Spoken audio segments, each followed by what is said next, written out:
Hello everyone, welcome back to another Toyota video. Today's video I'll be showcasing my 1992 Toyota pickup SR5 V6 3.4 swap 5-speed transmission. This will be the latest video walk around. It's been 5 months since I purchased this vehicle. A couple days ago or last week we did the ball joint spacers. I just got done with my alignment yesterday. So now I'm driving her. She drives amazing, runs great, love it. So bought this early spring, bone stock 3.0, blown engine, burnt valves, and everything that you see now has been redone by me. Full baseline, rear axle, front rebuilds, all the fluids has been changed. I want to go ahead and replace the CV axles. They're still good. They're not ripped or anything, but they're kind of, they're showing their sign of wear and tear. So I bought new CV axles already, and I'll probably install them just for the heck of it, and then keep those for spare. I also need to go and repack my wheel bearings up front, just for the heck of it. So show you guys a walk around, and we'll start talking about specs. 92, 241, I think we're at 241,000 miles right now. Frame is completely rust-free. Amazing frame. One of the best frame I've seen for being 240K. We'll start from the rear. Rear bumper is the trail gear, rear bumper, and front bumper, 2 bumper. For the lift, we have A.D.D leaf, which is an additional leaf on there. And the front is 1.5 inch ball joint spacer, which is about a 2-inch lift. All new suspension components, idler arm, ball joints, lower, upper, tie rods. The shocks that I'm running is the KYB Mono Max. You can see down there is the red ones. These red ones are roughly about 1 to 2 inches longer than stock. So they are perfect for this this setup, this lift setup. You can see the front bumper is the trail gear low profile X-Bull 10,000K synthetic winch.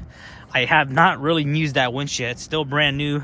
It's been about almost 2 months now. The lights up front are the night light. I made a video about these. They're super nice, cubes, adjustable. I have these two on the outside, slightly pointed towards the side. Wheels and tires are 16x8 steels. These are from Rough Country. 16x8, really nice. I don't know what the offset is, but it's really nice. And then tires, we have the Cooper AT3s, which is a really good, decent tire. It's a good daily tire, but I probably wouldn't off-road with this tire. 265 75 16s. I might be upgrading to some 285 MTs pretty soon. This truck here is a 100% daily mall crawler right now, so it's not really an off-road rig, but I would like to get some MTs on it just for the heck of it, to make it look nicer. And then if I ever want to hit some off-road dirt, I can just zip the ray. Things you cannot see is the rear axle bearings has been redone, refreshed, all Koyos. And while I was in there, I went ahead and put a Spartan locker. It's a mechanism locker, auto locker, ratcheting locker. So right now, you have to be careful when you drive it, because it is a ratchet locker, so you gotta be careful on those tight turns. But that's pretty much it right there. Beautiful truck. We'll go ahead and pop the engine here soon and show you guys that. If you guys are new to the channel, this truck might be new to you guys, but if you guys are previous viewers, you guys already know much about this truck already, you guys that have followed this build. And if you're new to this video, make sure you check these other videos about this truck, where I show you more details of the 3.4 swap, etc. But this is just a quick walk around. The body is in good shape, no rust on the body. A couple dings here and there. This isn't the perfect truck. A couple dings. The biggest damage is right over here. When I bought this truck, the rear bumper, the stock bumper, damaged this right here. So this bottom corner is slightly dented in, but you can barely tell. And other than that, she has a really good body. You know, stuff like little that. Very, very minor stuff. Nothing crazy. Very good for a 32-plus-year-old truck. Some little rust spots on the hood, but nothing crazy. This one did have the chrome trim. I ended up taking those off and I sold them to another Toyota gearhead that wants it. And other than that, she's really good. Put on these rain visor here. These are for Amazon. I think they're about 50 bucks. And we'll go ahead and take a look at the inside. It is a sunroof. Has the sunroof, the 4-piece window, electric doors and windows.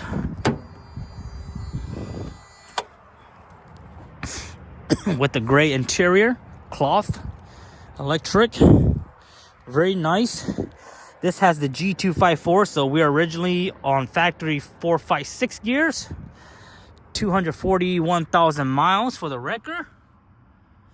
Almost at 242.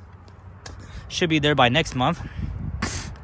So for 240 miles, you can see here, not that bad, guys. Not bad at all. This is the SR5 seats, so you get the low, nice bucket seats, not the bench seats. Seat belt is still in really good shape. Toyota is known for having their ripped seat belts here. This one still retracts, not the strongest retractable, but still gets there. Doesn't have the sunroof cover. That's a unicorn part. Really hard to find in the Toyota community. Right before I bought this truck, or right when I bought this truck, I ended up selling my unicorn part. I sold it to the same gentleman that bought my chrome trim. So he has all my good parts. SR5 gauge, 5-speed as well. It is missing the console. When I bought it, it was like that. This little dash mat was off my red 4Runner that I recently just bought. It doesn't match in all, but it looks good. I haven't really put Velcro on it. It's just really staying by itself right now. I might end up removing it because in the morning, whenever I turn on my vehicle and I have to defrost my window, I feel like this mat here is slowing it down because it is, they do have the hose for the vents, the heater vents at the dashboard, but I feel like it is kind of blocking the vents a little bit. So I might end up putting that back into the 4Runner. I have the oversized mirror. I always have these on my rigs. You can see so much better. 10 bucks on Amazon. I like to bring my kiddo with me here and there, so he gets to ride shotgun over there. And a really good overall interior, just a little bit messy with personal items. No rips or nothing like that. No real damage in the back or anything like that. Has the original speaker or the radio. Original radio still works. All the speakers still works. When I flip on the radio, the antenna still comes up and it still goes down when I shut it off. So super, super sweet.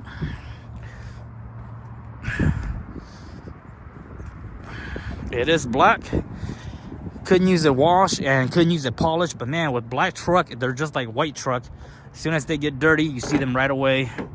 So I really don't bother too much polishing it or whacking up anymore. I put new belts already, so I like to just carry my old belts, alternator, power steering, just for the heck of it. You can see here it's not fully sized in there, and again I might take that out. Seats are in good condition. Everything works well. Power window works well and all.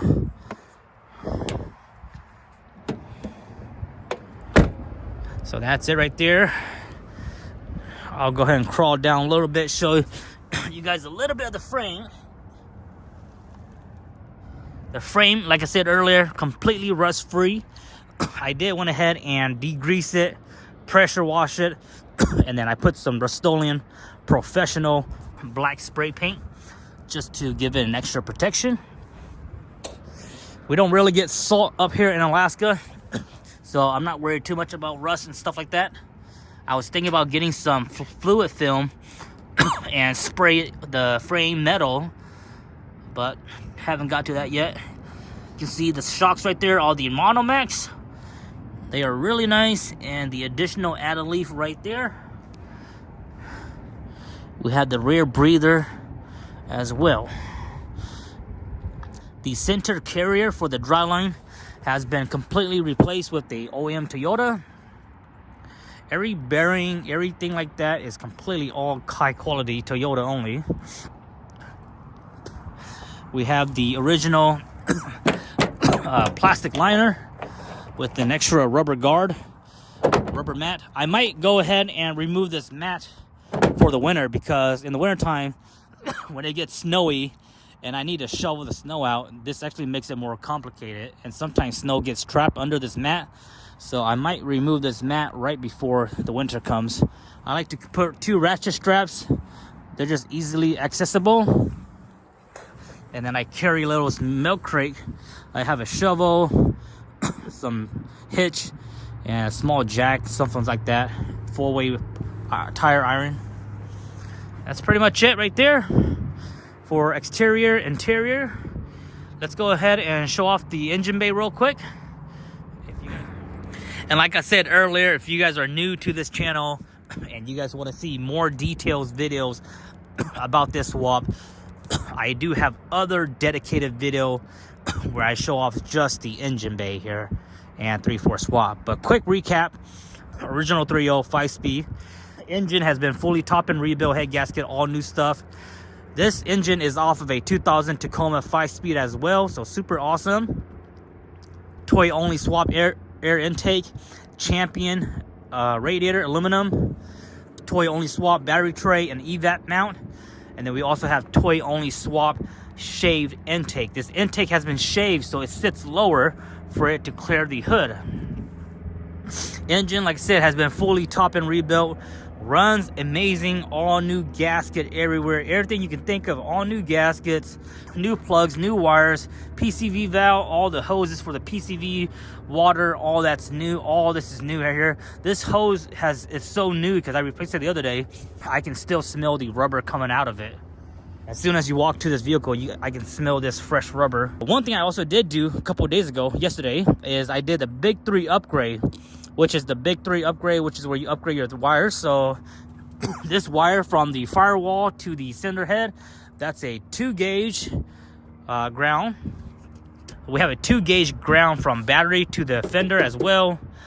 And then we have a hot from the battery straight to the alternator. The alternator stud is a bit short, so I had to grind down the lug at the end of that terminal on the 4-gauge. This is a 4-gauge, no, 2-gauge. And it's being held by like 3 or 4 threads only on that nut, so hopefully it doesn't get loose over time. So we have those are the Big 3 upgrade: ground, hot, and hot. And then I also changed up my other hot. So when you do your 3/4 swap, you have a hot wire that is from the alternator. I went ahead and put a 100 amp fuse, and this easy way to doing it, which is not really the best way, which is what I did originally. The easy way is that I ran the wire straight to the bottom of the starter, so that's where it was getting power. So I went ahead and got rid of that, and I built a new wire. And this was John's design. John is the 3/4 guru in here that does all my harness. So I ran a new wire, 100 amp fuse, 4-gauge wire. I ran it all the way back over here.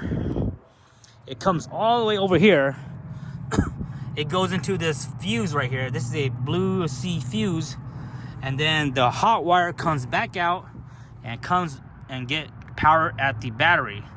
So it goes from battery, fuses, protected here, and it runs all the way back here to the 100 amp, gets protected there, and then it powers your vehicle. Back in my old days, when I was doing 3/4 swap, the easy way of doing it is just running a hot wire directly from here straight down to the starter, and that's where you get your power. But I guess the professional, safe way to do it is to run it back to a fuse and run it back to your battery. So that's his John design. He did a great job with that. So now this engine is all said and done, and really happy with the way it is. Don't really have to do anything to it right now. So there it is, guys. Beautiful engine swap. Really easy. This is my 5th engine swap that I've personally done, and this is my 4th personal vehicle. I've done 1 for a customer. So that's it right there. Like I said, if you guys want to see more details, make sure you guys watch my other 3.4 engine walk around video. So this is gonna go ahead and conclude our walk around on the 1992 SR5 3.4 swap, rear added leaf, front ball joint spacers, 265 16 by 8, front and rear trail gear 2 bumper, X-Bull 10K winch, synthetic, all-terrain tires, really basic. Original 5-speed transmission, has the original transmission. It butts right up to a 3.4. New front suspensions and all that fun stuff. Went ahead and deleted the A.D.D system, put manual hubs in there. Factory 4, 5, 6 gears. And there you have it, guys. This is my beautiful daily truck. I love it. I have no plans to get rid of this unless I can find another truck that can top this. But that's gonna be pretty damn hard to top this truck, guys. One of my cleanest, best build in my books. Hope you guys enjoy. I'll see you guys next time. Follow the Instagram, NuttyNu_4x4.